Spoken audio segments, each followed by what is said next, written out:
देखिए, नगर पालिका निगम की तरफ से ये चालान काटा गया। दरअसल मैं इसको इस विषय को थोड़ा विस्तार से बताऊं तो विकास जैन जी, मैं और शिवपाल सिंह चौहान आईटी पार्क के पास गए थे। वहां पर नगर निगम के कुछ अधिकारी खड़े हुए थे।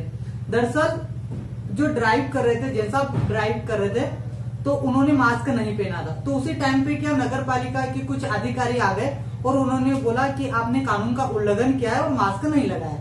तो मास्क नहीं लगाया तो उन्होंने बोला कि आपको चालान काटना पड़ेगा। दरअसल हमें दिक्कत इस बात की कि इस पे साफ सुथरा लिखा हुआ है कि कार्यालय नगर पालिका निगम इंदौर, ये इसमें उल्लेखित की जाने वाली गतिविधियां इस प्रकार है। चेहरे पर सर्जिकल मास्क का उपयोग नहीं किए जाने पर व्यक्ति विशेष पर 100 रुपए का चालान लगेगा। दरअसल हमें इसी बात की दिक्कत है कि जब नगर पालिका निगम ने डिसाइड किया है कि यदि किसी व्यक्ति ने मास्क नहीं पहना है तो आपको 100 रुपए का चालान काटेंगे। नहीं सर, मेरा कहना है कि मतलब ये है कि अगर नगर पालिका अधिनियम ने ऐसा कुछ किया हुआ है कि भैया कि 100 रुपए का आपको चालान का आपको देना है जी जी, और आपके प्रोस्पेक्टस में आपके नियम अनुसार नियमावली में ऐसा लिखा हुआ है जी, तो आप 200 रुपए का चालान देके आपको हमको किस प्रकार से दंडित करना चाह रहे हैं, आप मुझे उस बात का प्रावधान बताएं। तो जैन साहब, आपको ऐसा लगता है कि नगर पालिका निगम कहीं न कहीं भ्रष्टाचार कर रही है? नहीं, साफ साफ औपचारिकता के तौर पर आप सामने देखिए ना, जब सामने लिखा हुआ है नगर पालिका रसीद में साफ सुथरा दिख रहा है ना कि दिख रहा है, आप मास्क नहीं लगाएंगे तो 100 रुपए का चालान। और हाँ, एक बात और जी जी, कि कुछ लोगों के सामने उनको शिकार किया जाता है इसकी, मैं शिकार हुआ सुबह, और कुछ लोग, मुझे ऐसा लगता है कि इसके पीछे देखो, आज जो कोरोना वायरस जैसी महामारी फैली हुई है उसके अंतर्गत बेरोजगारी, लोगों को काम धंधा नहीं मिल रहा है। और यदि मान लो कि आपने स्तर मतलब एक गरीब व्यक्ति यदि कहीं काम से जा रहा है, उसमें मास्क नहीं लगाया तो आप नगर पालिका निगम का एक दायित्व और कर्तव्य बनता है कि आपने यदि उसको चालान बनाया तो वो चालान के तौर पे आप 50 रुपए का मास्क का दर। पर ये तो कहीं ना कहीं भ्रष्टाचार जैसे भ्रष्टाचारी है, ये भ्रष्टाचारी है नगर पालिका उनके आपस में जा रहे हैं पैसे। क्या? जी जी, उनके आपस में जा रहे पैसे। अगर बेरोजगारी भत्ते के लिए पैसे ले रहे हैं, मैं 200 रुपए से 500 रुपए देने को तैयार हूँ अभी। जी जी, हर चालान पे चालान कटवाऊंगा मैं, जहाँ गलती करूंगा पैसे दूंगा मैं, क्योंकि सर आप समझते हैं बट मैं इस तरह से नहीं दूंगा मैं, ये गलत तरीका है। तरीका क्या सर? उसका 100 रुपए का चालान 200 में काट दिया नगर पालिका निगम ने, तो ये तो कहीं ना कहीं आज काट रहे हैं। तो भैया आगे से मैं बचने का तरीका निकालूंगा मैं जी। आगे से 100 रुपए का चालान 200 में नहीं कटवाऊंगा। अगर मुझे लगेगा मेरा पैसा गलत तरीके से वेस्ट हो रहा है, नगर पालिका इस्तेमाल कर रहे हैं फालतू में गलत तरीके इस्तेमाल कर रहे हैं जी, तो मैं आगे से ऐसा नहीं करूंगा। तो दर्शकों, आपने जैसे कि हमारे जैन साहब से कि इनका यही मैसेज है नगर पालिका निगम के लिए कि यदि आपने अपनी स्लिप में लिखा हुआ है कि चालान, यदि अपने किसी व्यक्ति ने मास्क नहीं पहना है तो चालान के रूप में 100 रुपए का आपका चालान काटा जाएगा।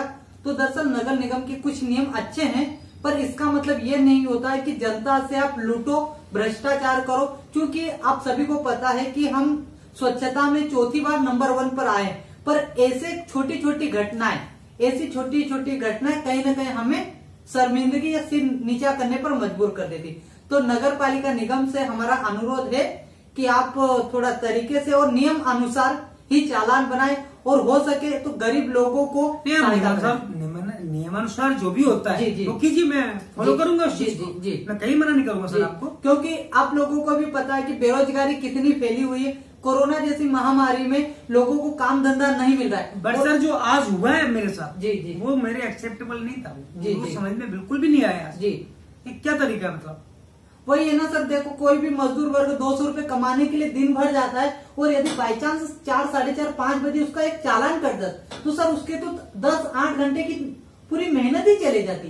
मजदूर का मतलब ये है कि कोई बंदा आपसे रेस्पेक्टेबल तरीके से बात कर रहा है जी, आप उसको मतलब चालान काट रहे हो जी, और कोई बदतमीज से बाहर निकल रहा है, आप उसको टच भी नहीं कर रहे हो।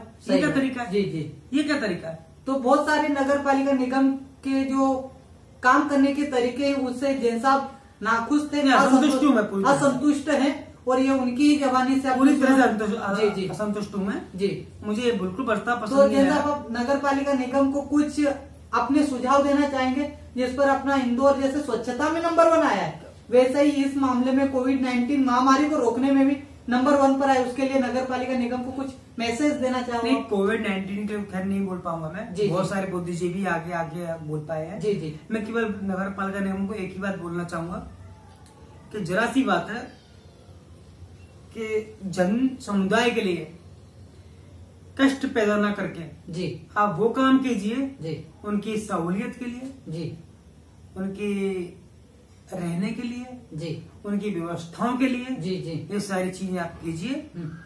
और दूसरी बात ये है जी, इनको परेशान मत कीजिए, आर्थिक रूप से परेशान मत कीजिए, बिल्कुल मत कीजिए। आर्थिक रूप से बिल्कुल, सबके सब परेशान हैं, सबके सब दुखी हैं, सबके सब अपने आप को सेफ रखना चाहते हैं, सबके सब अपने आप को सुरक्षित रखना चाहते हैं। जी, जी, बस वही कीजिए आप जी। कोई मैं ऐसा नहीं चाहता हूँ कि एक्स्ट्रा ऑर्डिनरी, बस वही कीजिए आप। मेरा आपसे आखिरी सवाल, प्रणाम जी। तो जैसे कि दोस्तों आपने सुना, हमारे साथ वरिष्ठ जैन साहब जी थे जो कंस्ट्रक्शन डिपार्टमेंट से आते हैं और इनका इंदौर जैसी सिटी में लोगन कार प्रोजेक्ट प्राइवेट लिमिटेड में ये मैनेजर की पोस्ट पे हैं। तो उनके कुछ सुझाव थे नगर पालिका निगम के लिए। हमें उम्मीद है कि नगर पालिका निगम उनके सुझाव को मानेगी और ऐसे आगे से ऐसे 100 रुपए के चालान को 200 रुपए में देकर जनता के साथ भ्रष्टाचार न करे, ताकि अपना इंदौर स्वच्छता में नंबर 1 आए। वैसे ही हम ऐसे कोविड-19 जैसी महामारी को रोकने में, उसका मुकाबला करने में भी नंबर 1 आए। दोस्तों, ये हमारा प्रोग्राम आपको कैसा लगा? इस चैनल को सब्सक्राइब करें, लाइक करें, शेयर करें। जय हिंद, जय भारत। जय सब, नमस्ते।